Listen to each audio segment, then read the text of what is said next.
lingkupnya beliau ini kan anak kiai. Wah. Jelas dong kalau kiai kemana. Kalau misalkan seminggu nggak pakai bahasa Arab itu gimana tuh? Iya, ada korornya. Koror itu ada hukuman. Ya. Melanggar itu ya. Kalau menurut saya melanggar paling parah menurut saya kabur. Oh, kabur. Enggak.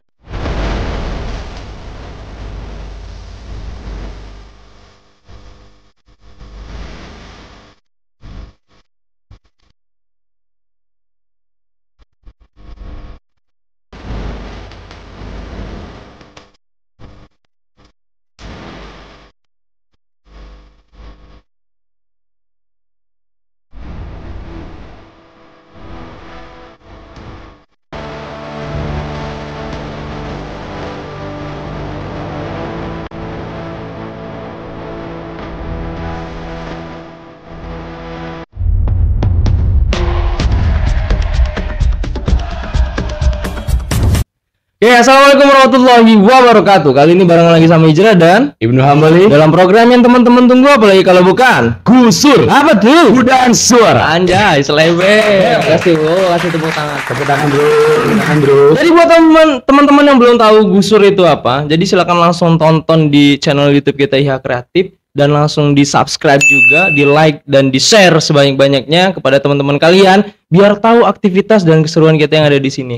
Tapi bukan cuma itu loh, Nu. Kita apalagi juga itu? Punya sosial media IHA Kreatif yang lain. Kasih tahu, Nu. Ada di short YouTube, ada juga di Instagram, TikTok dan juga Facebook. Tentunya lengkap bagi ke orang-orang milenial, sudah relate lah. Sudah apa ya? Sudah jadi makanan sehari-hari gitu kan. Satu lagi apalagi TikTok. TikTok ya. Ya, TikTok. FYP terus kita, Pak. Jadi buat teman-teman juga langsung di-follow juga akun sosial media kita, baik itu Facebook, TikTok, Instagram, dan mungkin nanti kita bakal juga akan buat artikel-artikel yang bakal kita pilih ya kan. Tentu saja. Dan untuk program IHA Kreatif juga kita sedang running ruang sunyi sama social eksperimen. Jadi buat teman-teman yang belum kepoin kita langsung gas sekarang kepoin. Gitu. Subscribe guys, subscribe itu gratis loh. Gitu ya? Iya dong. Iya. Jadi kita udah hidup semua nih. Udah hidup semua. Aman Aman ya. Jadi gini Nu, hari ini Nu. Gimana? Kita nih udah seneng banget loh hari ini Nu. Jelas. Jadi hari ini kita kedatangan bintang tamu yang luar biasa. Luar biasa. Sarungan. Beda kayak saya nih kan. Oh, iya dong. Beda. Hijrah. Beliau yang hijrah sebenarnya. Beliau yang hijrah sebenarnya. Jadi narasumber kali ini Nu, kita masih berkaitan dengan politik nggak Nu ya? Masih, Pak. Masih ya? Tapi mungkin kita politik yang islami.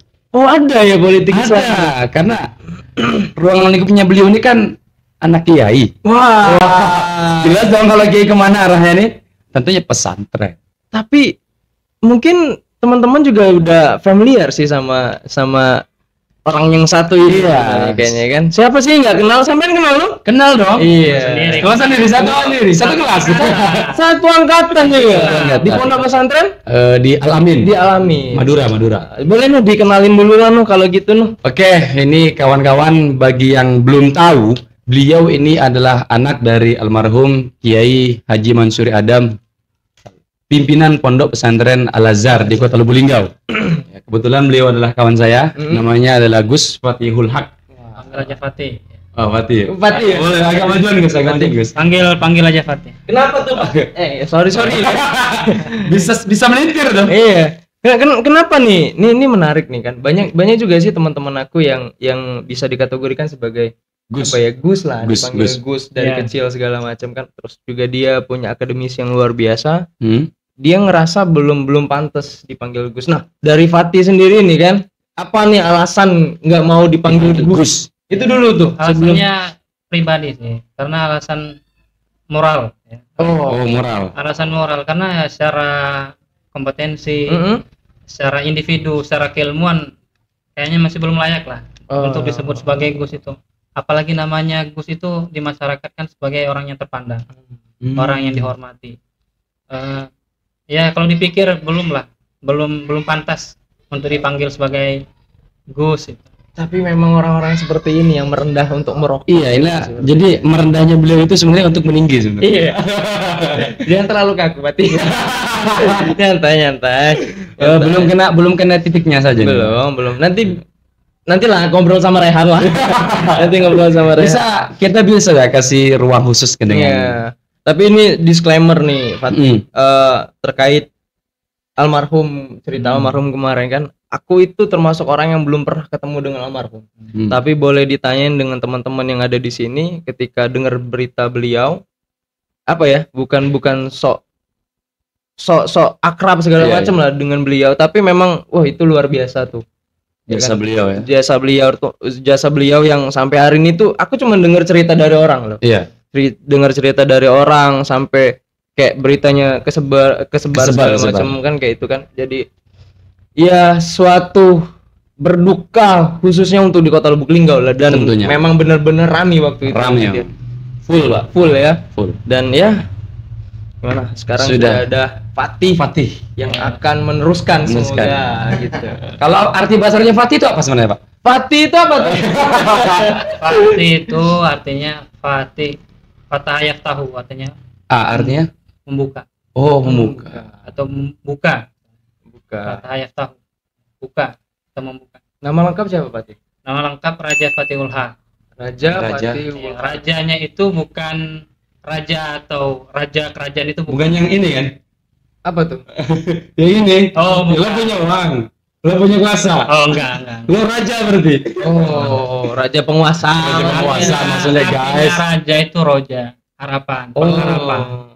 Pengharapan. Tapi sebelumnya terima kasih udah berbelasungkawa. Macam. Memang ayah saya itu termasuk orang yang kalau bilang terpandang lah ya, yang punya ketokohan yang bagus di Kota Lubuk Linggau, terutama dalam segi pendidikan di Kota Linggau, dan punya sumbangsi lah di di akademisi, benar di pendidikan yang berkaitan dengan akademisi lah di Kota Lubuk Linggau. Emang beliau itu orang yang sangat pekerja keras, orang yang sangat tangguh. Beliau itu saya manggil itu papa saya itu saya merinding sumpah serius. Berasal dari Madura, merantau tahun 94. Wow. Merantau tahun 94 sendirian, tanpa ada siapa-siapa. Dan beliau memulai itu semua dari nol. Luar biasa. Perlu ditiru guys. Iya, gimana ya? Kalau ini cerita kita dari orang Lubuk Linggau ya kan, yang kenal beliau itu bukan kenal akrab, lebih ke apa ya bilangnya ya? Kayak royal lah. Bukan royal juga nih. Orang-orang tuh cuman kayak aku ya, orang awam lah kan, yang nggak terlalu bener-bener mentaati ibadah segala macam lagi itu kan. Tapi ketika dengar berita duka beliau ini ya memang hampir semua kalangan itu ngerasa shock. Ngerasa kehilangan. Kehilangan walaupun belum pernah bertemu secara langsung. Aku berapa kali datang main ke Al Azhar itu belum pernah ketemu sama beliau. Padahal cuma numpang ngopi doang ya. Emang kenapa beliau itu kan jarang di pondok, jarang di sana karena beliau itu emang orangnya sangat aktif. Banyak kegiatan. Beliau orangnya sangat pergerakannya sangat cepat. Beliau punya mimpi yang besar, punya cita-cita yang besar untuk mengembangkan, untuk membesarkan terutama ya pendidikan di Kota Lubuk Linggau. Nah, ini nih Gus, sorry potong nih Gus. Kalau kita berbicara tentang gerakan, dengar nih Gus, katanya salah satu ketua PCNU ya waktu itu. Tahun berapa waktu itu? Sorry ya, aku geser ini dikit ya. Siap. Saya aslinya dengan papa saya itu aslinya kurang ini ya, secara pekerjaan, secara kepemimpinan saya kurang mengikuti. Oke. Kurang mengikuti. Jadi ya kalau sepengetahuan saya, beliau itu pernah menjabat sebagai ketua PCNU Kota Lubuk Linggau. Diamanahkan ya. Dikasih tanggung jawab yang besar untuk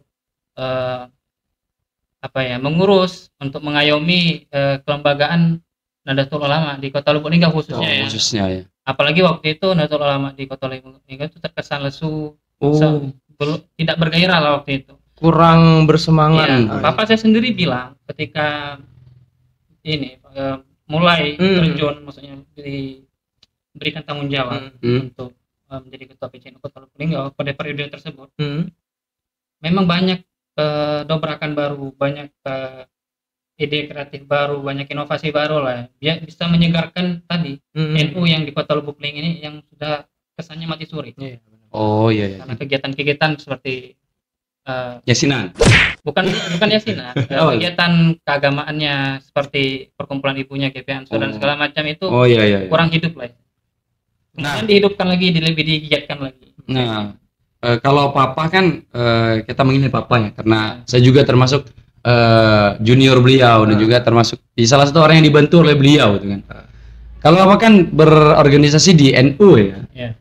Kalau Fatih sendiri nih, apa nih pengalaman organisasinya? Latar belakang organisasinya nih? Jujur ya, organisasi nggak terlalu wah ya. Kalau dibilang organisasinya biasa aja. Ya organisasi selama kita di pondok namanya ISMI. Oh. ISMI itu Ikatan Santri TMI, Tarbiyatul Muallimin Al-Islamiyah. Oh. Jadi organisasi itu yang berkaitan dengan ya kurang lebih kalau di sekolah-sekolah umum ya. OSIS. OSIS. Ya. OSIS. Dulu kebetulan saya menjabat di organisasi sebagai Banansa. Banansa itu Qismul Lugha, bagian bahasa, kebahasaan. Oh, kebahasaan. Iya, karena di pondok itu kan kita punya peraturan pakai bahasa Arab dan bahasa Inggris ya. Lah, ya kan? Lahat yatakallam bil lughatil arabiyyah wa Indonesia misalnya kan. Limaza anta takallam bil lughatil Indonesia. Kayak seakan-akan kita sebagai hakim di sana. Ya. Tapi kalau selama di situ memang ada hari-hari tertentu nggak harus pakai bahasa ini. Iya. Oh iya. Kalau sepengetahuan saya ketika menjabat sebagai Banansa, emang ada 1 minggu bahasa Arab, 1 minggu bahasa Inggris. Tapi kebetulan selama saya di Al-Amin, saya itu lebih banyak berkecimpung di kebahasaan Inggris. Bahasa Inggris. Iya. Speak English. English. Stop English. Iya, speak English. Gitu no. Iya. Jadi ada kelompok saya di Alam itu namanya PEZ, Pioneer English Club. Jadi banyak wadah-wadah kelompok bahasa. Ada bahasa Arab itu ada namanya Jibril. Ya. Ada Virtalia. Kalau di Mandua itu ada Arabian Club. Arabian Club. Kalau Inggrisnya tuh English Club, kayak gitu. Berarti kalau untuk di pondok pesantren kayak seminggu harus bahasa Arab itu. Iya sih. Otaknya aku kayaknya mumet juga. Ada ini sih basic sebenarnya. Basic dimana kalau kita basicnya Arab nih, kalau kita yang program kan ada 2 program nih sebenarnya, ada 2 program.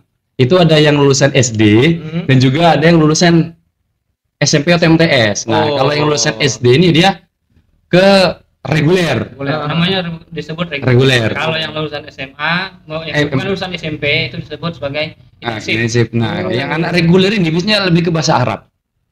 Ya. Kalau yang anak intensif lebih kayak saya nih, kan si Ibnu nih kan reguler, dia kan mondok dari tamat SD. Sedangkan saya mondok di Alam posisinya ketika sudah tamat SMP. Jadi saya programnya intensif. SMP ke SMA ya. Iya, SMP ke SMA. Jadi ketemu. Ya sering ketemu. Ya. Jadi emang di pondok itu sebagai Banansa itu ya tanggung jawabnya berkaitan dengan pelanggaran bahasa tadi. Ya, pelanggaran atau polis. Ya.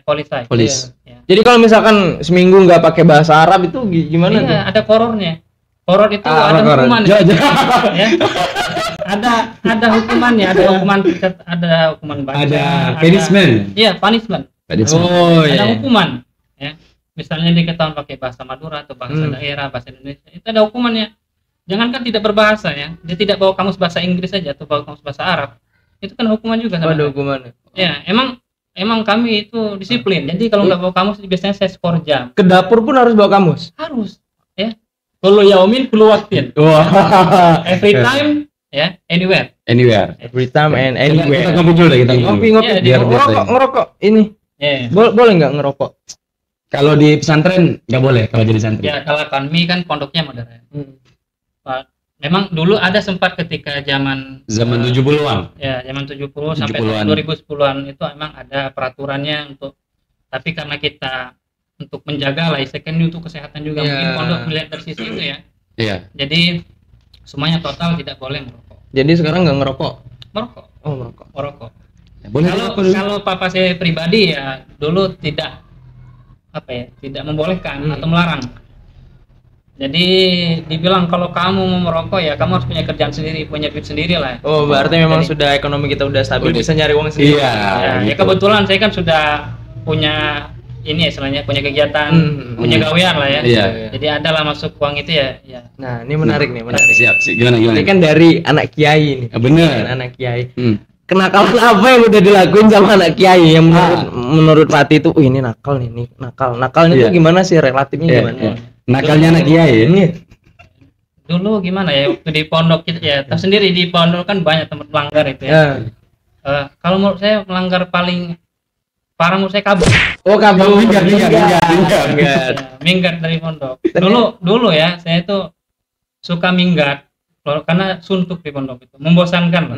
Waktu itu. Ya waktu itu karena serba stres. Kenapa ada stres tadi? Karena kami kegiatannya hampir 24 jam. Oh iya. Benar. Kami itu kegiatannya itu dari jam 3 subuh.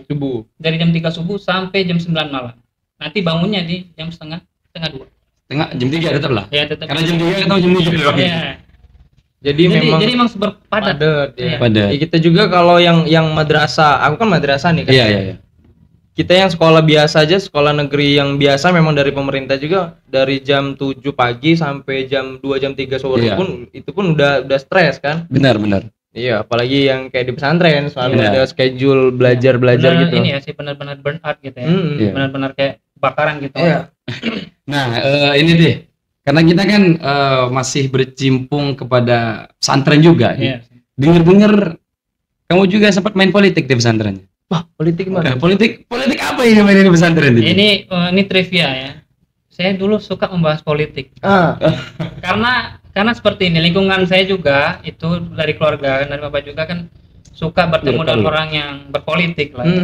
Dari partai-partai banyak lah.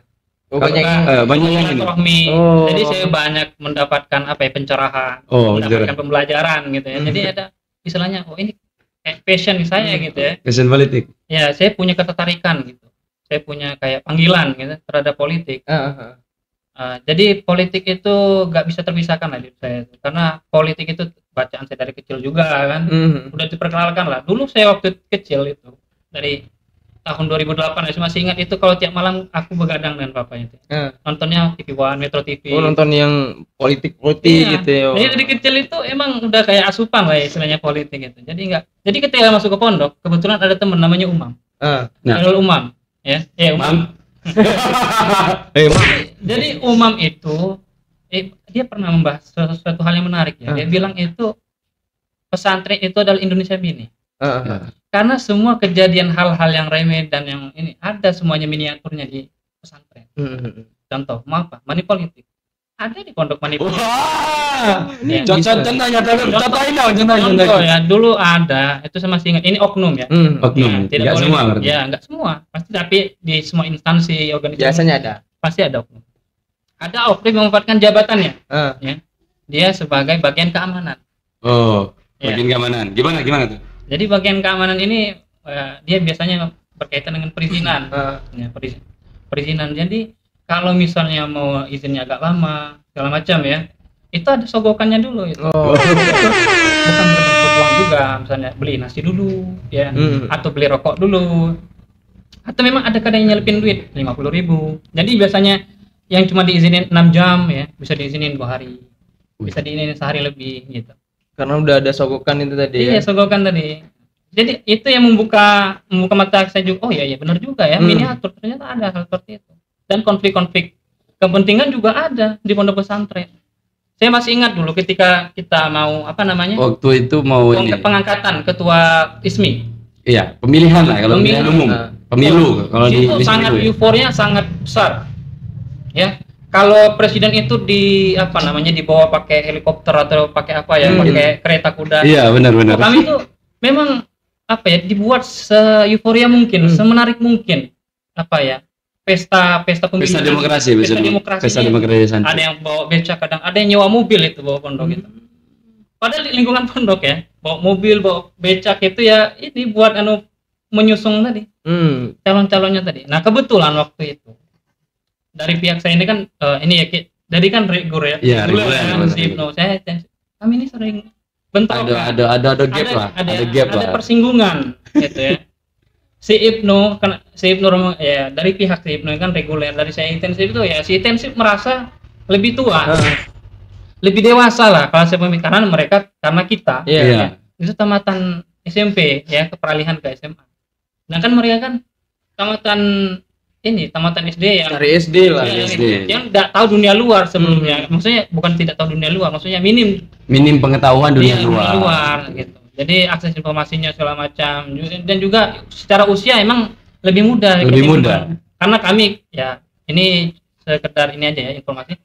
Kalau sekolah di tempat kami kalau misalnya untuk intensif itu bukan 3 tahun SMA-nya, 4 tahun. 4 tahun. 4 tahun. Ya, secara tidak langsung harus mengulang lagi. Iya. Setahun gitu.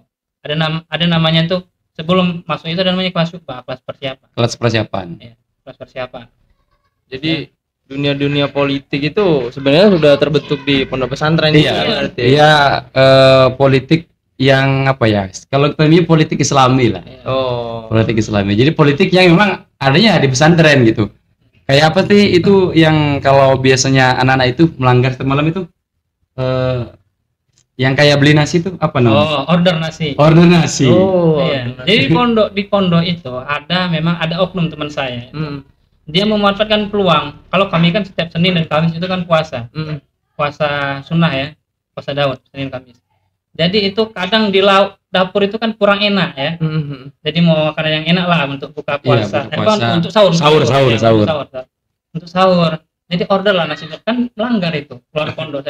Dan teman saya ini merelakan ya, dia melanggar agar dia tadi bisa dapat cuan dan bisa makan. Bisa makan enak. Jadi itu anggaplah ya kita makan order nasinya tuh harganya aslinya 5.000. Tapi dia ngambil per kepala keuntungan 2.000. Berarti kita bayar 7.000. Dihitung aja kalau Senin Kamis itu dia yang orderin 30 orang, 40 orang, wah. Banyak gitu duitnya teman saya. Zaman itu 2.000 itu besar, 7.000 itu besar, Pak. Kami makan 5.000 ya di Madura ya maksudnya ya. 5.000 itu udah dapat telur sama ST juga kan. ST plus S-nya 5.000. Plus ST. Itu udah mewah banget itu untuk kami santri itu ya. Udah enak banget lah. Karena kami di pondok kan makannya tahu, tempe, sayur. Ya. Makan ayam aja cuma sebulan sekali. Itu pun lebih banyak kuahnya daripada ayamnya. Lebih banyak kuahnya daripada ayam. Iya, jadi nasinya itu banyakin ya. Kuahnya dibanyakin, ayam cuma suprit itu. Jadi dicuil-cuil itu ya. Tapi seru kayaknya itu ya. Ya seru sih. Seru ya. Jadi kalau kita di pondok itu ya, kalau emang kita nggak pintar. Nah ini satu lagi di pondok itu yang bikin yang lebih menariknya soal politik, mas'ul namanya. Ya, jadi kalau kita itu di luar ya, mungkin backup lah ya. Di pondok itu ada namanya mas'ul. Contoh. Tapi saya bukan bagian dari oknum itu. Ya. Saya tidak pernah menjadi oknum. Karena saya merasa menjadi oknum itu bukan suatu hal yang baik. Iya. Saya tidak mau terlibat. Jadi ada teman saya misalnya dia bagian keamanan. Dia punya akdop itu anggota favorit lah ya. Kebetulan anggota itu melanggar kegiatan saya yang berkaitan dengan kebahasaan tadi. Jadi dia itu melanggar anggotanya, kemudian dia membela anggotanya. Santai aja, teman saya itu sifatnya. Jadi bolehlah. Ada abang di sini. Abang yang backup gitu ya. Kamu kalau dimarahin bilang ke saya. Jadi sistemnya kayak gitu, ada hierarkinya ya. Hierarki, kedekatan emosional itu masih dibutuhkan juga. Jadi kalau berbincang-bincang politik sama santri, jangan tanya deh. Pasti ya dikit-dikit tahu lah gitu kan. Cuma mungkin beda nama saja sih. Karena ya seperti dijelaskan Fatih tadi, apa sih? Politik di pesantren seperti miniatur Indonesia kecil. Oh, miniatur Indonesia kecil. Ya, bukan taman mini Indonesia ya. Miniatur Indonesia kecil. Oh. Tapi kata umum itu. Tapi dari ini kan, berarti secara tidak langsung tuh kita bisa mengkategorikan ini berpolitik nih. Ini ya sistemnya. Kan kita lihat itu. Intensif reguler itu sangat ya mungkin dari secara negatifnya banyak juga, tapi positifnya juga banyak. Apa? Ketika angkatan Ibnu juara pramuka di luar ya. Kami juga dari intensifnya tidak mau kalah. Kami juara debat ya, bahasa Inggris, debat juara kepenulisan karya ilmiah dan segala macam. Membawa nama angkatan kami sama memang. Tapi ketika kita sebelum naik ke kelas 2 kelas 2 SMA. Ya, kelas 2 SMA kita itu masih pisah. Ketika kelas 2 SMA baru kita digabung, itu sistemnya seperti itu ya. Intensif dan reguler. Jadi memang peningkatannya sudah dari awal ya berarti. Dari kelas 1 itu masih disekan, nanti kelas 2 baru digabungin. Sama kayak SMA lain juga sih sebenarnya kan gitu. Nah, ini kan kembali lagi ke Fatih ini kan anaknya Pak Kiai gitu kan. Nah, untuk politik yang terutama politik santri ini kan, adakah gambaran pandangan Fatih mengenai tentang aktor-aktor politik yang memang itu sudah di kalangan santri? Ada. Kalau kita tahu ya, dari awal semenjak kemerdekaan Indonesia itu, apa namanya, gerakan-gerakan dari lingkungan santri itu memang sudah punya kontribusi dalam pendirian Republik ini. Kalau kita ingat ya, di pelajaran PKN itu ada istilahnya Piagam Jakarta ya. Ada Piagam Jakarta. Nah, Piagam Jakarta ini kan salah satu, ada beberapa timnya itu kan ada Wahid Hashim ya. Wahid Hashim. Ada Wahid Hashim, ada Agus Salim dan segala macam itu kan. Iya. Dia punya ketokohan Islam. Ada itu dulu kan Masyumi ya. Partai-partai syarikat Islam. Jadi emang punya peran besar lah dulu. Kalau kita telisik lebih belakang lagi ya, ada resolusi jihad dulu ketika tahun 1945 tanggal 22 Oktober yang sekarang dijadikan Hari Santri. Itu kan yang menggelorakan adalah Kiai Haji Hashim Asy'ari. Nah, sebagai pendiri NU ya. Terus kalau memang seperti itu di intervensi politik ini, adakah di pesantren itu intervensi politik dari oknum tertentu ya? Bosnya pesantren ini harus nyoblos ini gitu. Ada nggak kira-kira dari kita nggak bisa memungkiri ya. Sekarang ini pondok pesantren itu hal yang menyegarkan atau menjadi komoditas ya. Iya sih. Kita kalau lihat tonton politik mulai dekat, banyak para politikus yang berkunjung ke pondok-pondok pesantren ya. Ya atau sekedar bersilaturahmi ya, tapi kan pasti ada udang di balik bakwan ya saya. Pasti ada maksud tertentu, ada kepentingannya pasti. Tidak mungkin tidak ada kepentingan.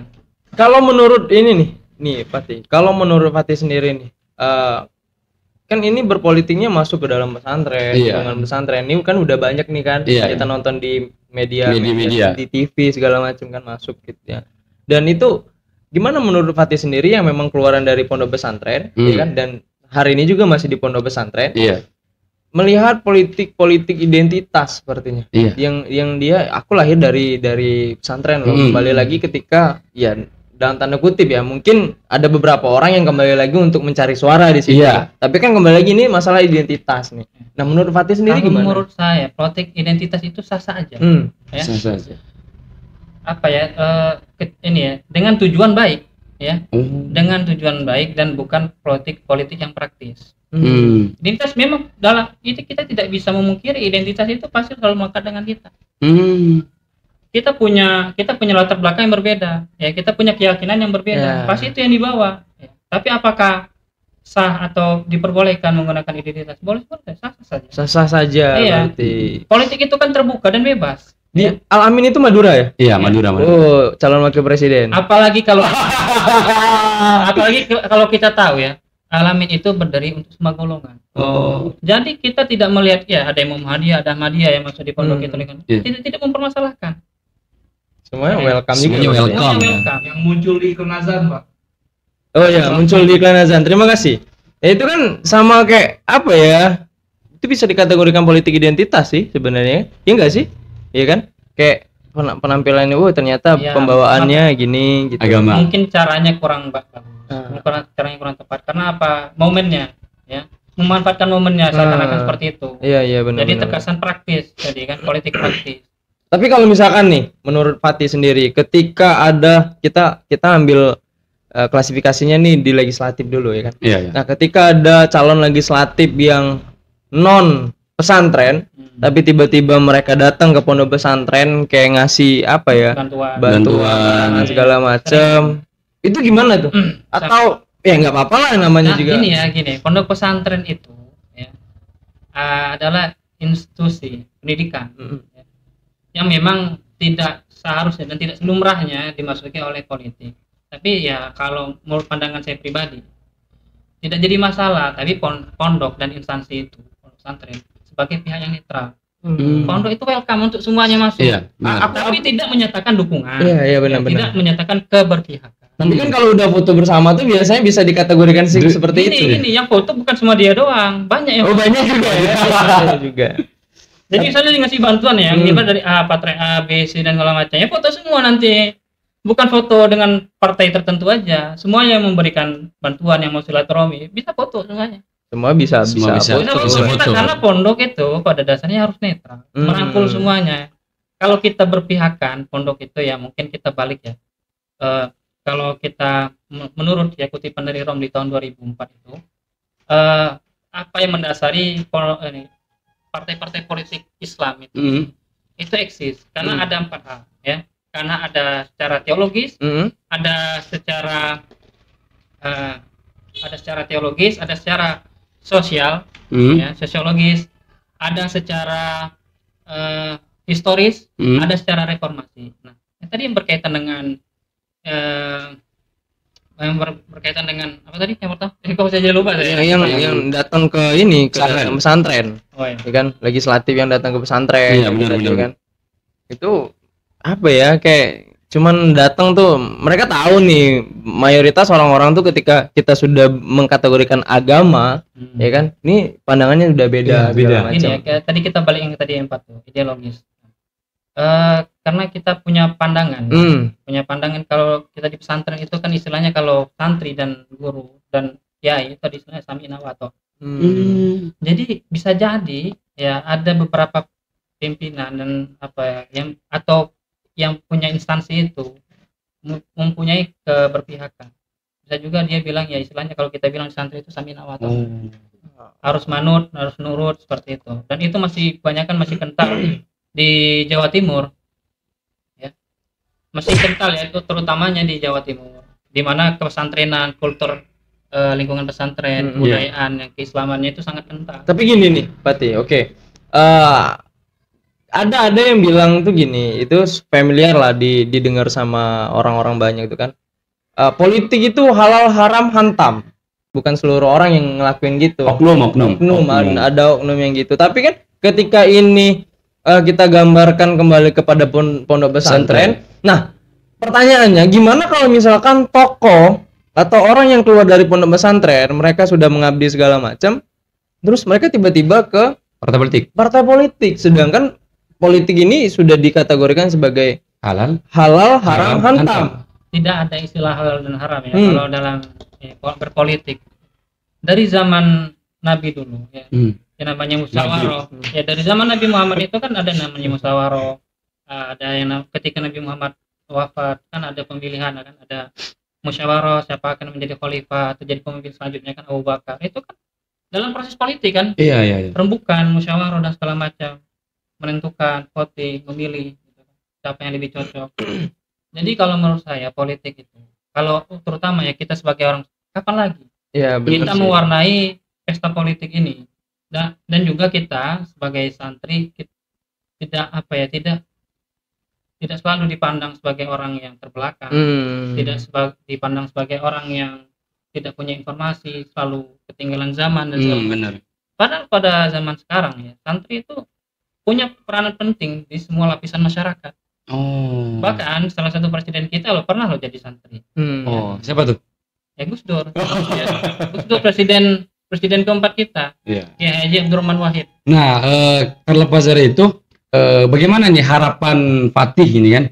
Harapan Fatih tentang pesta demokrasi tahun depan, 2024, yang dia kampanyenya di pesantren itu, harapan Fatih seperti apa? Kampanye yang tidak menutup kemungkinan kan? Kampanye di pondok pesantren, karena kan di peraturan KPU kemarin bisa melibatkan instansi pendidikan untuk kampanye kan. Tapi kalau setahu saya itu kan dari berita itu dari Menteri Agama sekarang itu kan ada dia bilang untuk membatasi kampanye dalam lingkungan pondok pesantren. Jadi harapan tidak dilarang tapi dibatasi. Jadi untuk harapan Gus Fatih sendiri seperti apa? Ya, kalau harapan saya pribadi ya mungkin saya harap politik identitas itu jangan terlalu terlihat lah seperti itu ya. Karena kalau saya ini orang yang tidak suka keributan ya, saya pribadi itu. Kalau sudah berkaitan identitas itu sah-sah aja. Cuman kalau ribut saya kurang suka gitu kalau ribut. Jadi kalau mau saya lihat tuh ya adem ayam aja lah gitu ya. Tapi saya emang lihat tren atau kalau kita lihat trennya semenjak Pak Jokowi mau menggandeng Kiai Haji Ma'ruf Amin di periode tahun 2019 itu ya, benar beliau menang ini Kiai Haji Ma'ruf Amin. Ya itu tren apa ya? Tren identitas itu ya. Itu sudah mulai berkurang. Jadi saya lihat ini ya untuk tahun 2024 ini politik identitas akan akan apa ya, saya bilang ya bikin samar-samar aja lah, nggak terlalu kentara gitu. Harapannya Ya, harapannya seperti itu. Ini Mas, dana pesantren abadi dari Gibran Raka Buming Raka janjinya kalau jadi. Bagus itu. Kalau saya pribadi ya, sebagai orang yang hidup di pesantren, yang lahir di pesantren, yang nanti yang mati juga pasti di pesantren. Anak kiai, Mas. Gini, kalau untuk dana apapun yang dijanjikan itu, ya kan, kalau menurut saya tidak perlu lah terlalu terlalu diharapkan lah istilahnya. Janji. Kan masih janji. Janji manusia juga kan? Iya. Yang namanya kalau kita terlalu berharap dan manusia kan pasti kecewa. Ya. Wah. Maksudnya gini aja, jangan terlalu berharap. Kita siapapun yang menang, semoga kedepannya pemerintah bisa mendukung program-program pondok pesantren. Selalu memberikan kesempatan anak-anak pesantren untuk terlibat di instansi politik, memberikan kesempatan yang luas, ya kan. Jadi saya bersyukur loh ada hari nasional, hari santri nasional. Hari santri Ya, semenjak zaman Jokowi kan Jokowi, itu ya. ada Kepres ya kan. Apa Kepres itu? Ya, hari santri. Ini nomor 22 ya. Nomor 22 tahun Peraturan 2012 ya kan. Jadi jadi merasa ada kebanggaan gitu ya kita sebagai santri itu gitu ya. jadi di ini. Santri ada hari nasional. Jadi ada ya ketika orang bilang buat apa sih hari santri nasional? Ya enak lah kamu bisa libur kan hari itu ya. Iya, Pikiran sudah. Pikiran Mas Burhan. bisa dinikmati semua orang. Ya, maksudnya cuma 24 jam misalnya ya. Jadi adanya hari itu bukan sebagai hari sukacita para santri juga doang ya, tapi juga sebagai hari sukacita banyak anak-anak sekolah terutama ya. Bisa libur hari santri. Ya. Tapi kalau di lingkungan pondok pesantren, hari santri itu disikapi dengan kegiatan-kegiatan yang muamalah. Ya, kegiatan muamalah ada kegiatan yang berkaitan dengan santrian, pahlawan-pahlawan yang berkaitan santri. Terkait janji juga berarti kita nggak harus berharap penuh dengan janji-janji seperti itu ya. Janji dari dulu, kalau kita berharap janji dari dulu zaman SBY ya kan, kan banyak janji-janji. Iya, banyak janji-janji yang dari zaman Pak Jokowi itu kan banyak janji juga tidak terrealisasi. banyak. Maksudnya begini, janji itu kita tampung aja ya. Emang nanti itu kan masalah pertanggungjawabannya kan ya, nanti di akhir zaman ya pertanggungjawabannya di individu masing-masing. Tapi yang dibutuhin sama pesantren enggak maksudnya itu yang dibutuhin sama para santri lah kan, alumni pondok pesantren segala macam, yang dibutuhin pemimpin hari ini tuh seperti pemimpinan seperti apa sih? Iya. Ya, kalau saya lihat tidak bisa saya mewakilkan sebagai santri. Menurut ya. Fatih sendiri. Kalau saya cenderung ya, kalau pandangan saya pribadi ya, pemimpin menurut idealnya saya itu pemimpin yang tidak punya keberpihakan. Ya, tidak punya keberpihakan dan melihat semuanya itu sama. Ya, semuanya sama. Jadi tidak ada anak emas ya, tidak ada anak perunggu, anak perak, nggak ada seperti tidak ada anak presiden. Ada ya. Tapi emang kita tidak bisa menafikan ya. Memang ada mungkin istilahnya balas budi politik segala macam. Saya tidak mempermasalahkan. Saya orangnya tidak mau ribet ya. Selama itu niatnya baik, selama tracknya baik ya, mau itu dinasti, mau itu sifatnya praktis dan segala macam ya. Tapi saya tidak menganjurkan seperti itu. Selagi dia tujuan untuk keselamatan dunia dan akhirat, untuk kepentingan umat kemaslahatan orang banyak, saya aminkan aja. Oke nih Pak, kita kan sudah berbincang-bincang banyak nih terhadap Gus Fatih. Tapi ada satu lagi pertanyaan dari operator ini tentang apa tadi, Pak? Bagaimana menurut Gus Fatih sendiri, Gus, tentang ulama yang notabene tugas dan fungsinya menjaga kerukunan umat, tetapi malah memecah belah umat? Nah, kalau saya tidak bisa, saya ini orangnya ya selalu tidak mau banyak bawa ini ya kepentingan, misalnya bukan kepentingan, mengatasnamakan pihak tertentu. Iya. Saya selalu mengatasnamakan nama pribadi. Karena ini pendapat saya pribadi. Untuk ulama yang kalau kita lihat kan situasinya sekarang bagaimana saudara kita di Palestina. Yang sedang seharusnya kita kalau kita memposisikan kita sebagai tokoh agama ya, sebagai tokoh besar, ya seharusnya kita di tengah-tengah kericuan itu kita memberikan kesejukan, memberikan kedamaian, mempersatukan, bukan malah kita makin membuat orang makin tidak punya kepercayaan gitu kan. Selalu diungkit bagaimana donasinya sampai atau tidak, bagaimana Hamas ini seperti apa, sembunyinya tempat apa, tidak mensterilkan tempatnya dan segala macam. Iya, banyak sih yang jadi Ini apa namanya ya? Pembahasan ya. Kita harus melihat situasi. Ya. Bukan hanya kita melihat atas pandangan kita pribadi, tapi kita melihat kemaslahatan banyak umat itu ya, banyak orang itu ya. Kita sekarang bisa minum kopi, kita sekarang bisa bikin podcast di studio ini. Saudara-saudara kita di sana tidur aja 24 jam belum bisa. Dan setiap hari pasti ada yang wafat, pasti ada yang meninggal, ditinggalkan saudaranya, ayahnya. Kembali lagi ini bukan permasalahan agama Islam, tapi ini tentang kemanusiaan. Iya, tentang kemanusiaan. Nah, kalau kita tahu itu bukan hanya orang Islam yang tinggal di jalur Gaza. Bahkan orang Kristen pun ada. Bahkan sesama mereka orang Yahudi pun ada. Di Palestina itu. Jadi itu istilahnya udah bukan bukan identitas mereka sebagai Yahudi dan Zionis segala macam. Itu murni genosida. Murni pemusnahan massal. Nah, oke nih, sudah berbincang-bincang banyak. Benar. Kita ke closing statement, Pak. Oh, siap. Bunyi apa itu? Oke, kita sekarang closing statement. Closing statement dari saya. Closing statement dari Ibnu dulu lah. Dari saya, tetaplah berpijak di kaki Anda sendiri, jangan sampai ikut lari dengan orang yang tak tahu kemana arahnya. Luar biasa. Dan closing statement dari aku, terus belajar mencari sesuatu hal yang baru. Karena pembelajaran itu yang akan memberikan kita penerangan untuk kedepannya. Gus Fatih? Kalau closing sesi pribadi, apa yang saya bicarakan dari tadi, itu bukan membawa nama instansi manapun, itu atas nama pribadi saya sendiri. Itu ada kekhilafan, ada kesalahan, itu opini orang yang baru belajar, orang yang masih belajar, ya.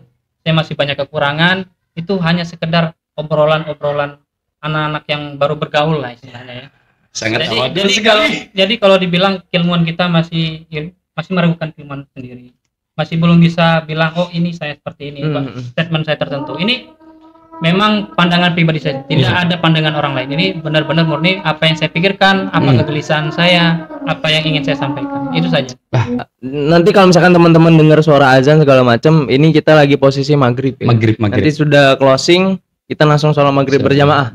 Kebetulan ada Gus juga. Jadi imam. Ya, nanti jadi imam situ. Oke, terima kasih banyak nih, Fatih sudah hadir di Gusur, kita berbincang-bincang. Belajar Pak gitu. Iya, banyak belajar kita.